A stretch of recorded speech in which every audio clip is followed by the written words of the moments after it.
Assalamualaikum teman-teman.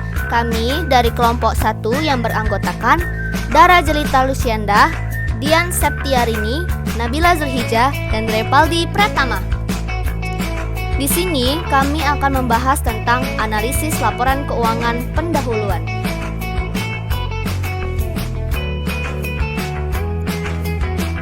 Submateri yang akan kami bahas adalah 1.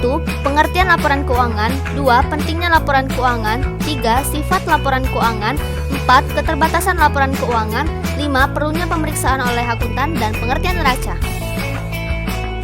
Pengertian laporan keuangan.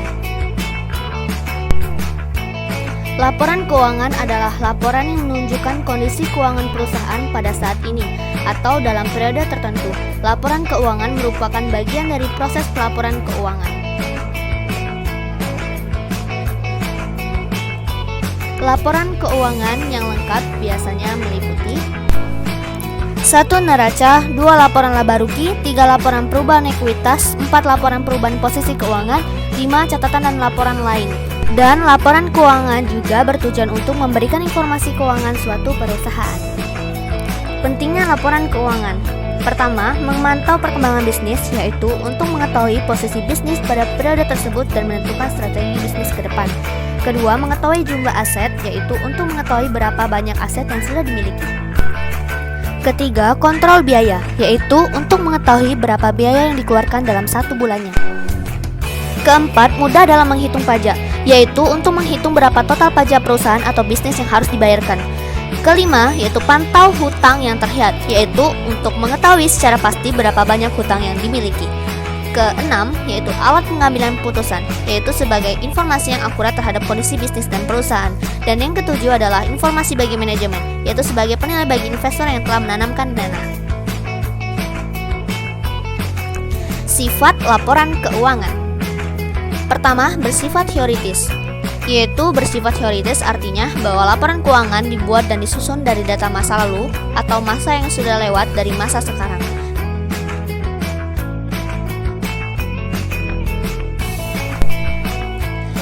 Kedua, bersifat menyeluruh. Bersifat menyeluruh maksudnya laporan keuangan dibuat selengkap mungkin. Artinya, laporan keuangan disusun sesuai dengan standar yang telah ditetapkan.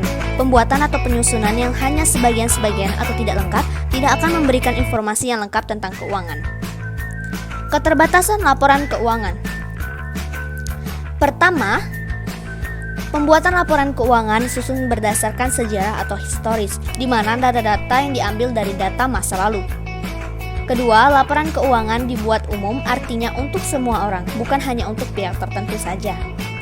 Ketiga, laporan keuangan bersifat komprehensif dalam menghadapi situasi ketidakpastian. Keempat, proses penyusunan tidak terlepas dari taksiran-taksiran dan pertimbangan-pertimbangan tertentu. Dan yang kelima, laporan keuangan selalu berpegang teguh kepada sudut pandang ekonomi dan memandang peristiwa-peristiwa yang terjadi bukan hanya kepada sifat formalnya.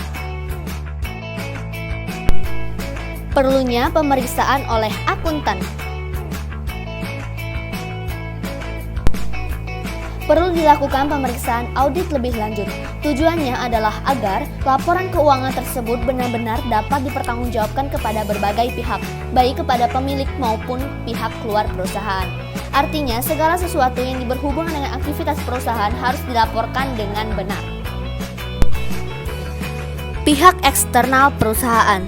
Pemeriksaan oleh pihak ekstern artinya pemeriksaan dilakukan oleh pihak luar perusahaan, yaitu akuntan publik yang sudah memperoleh izin. Pihak internal perusahaan. Pemeriksaan laporan keuangan oleh pihak intern artinya pemeriksaan yang telah memang sudah disiapkan oleh perusahaan. Apa itu neraca?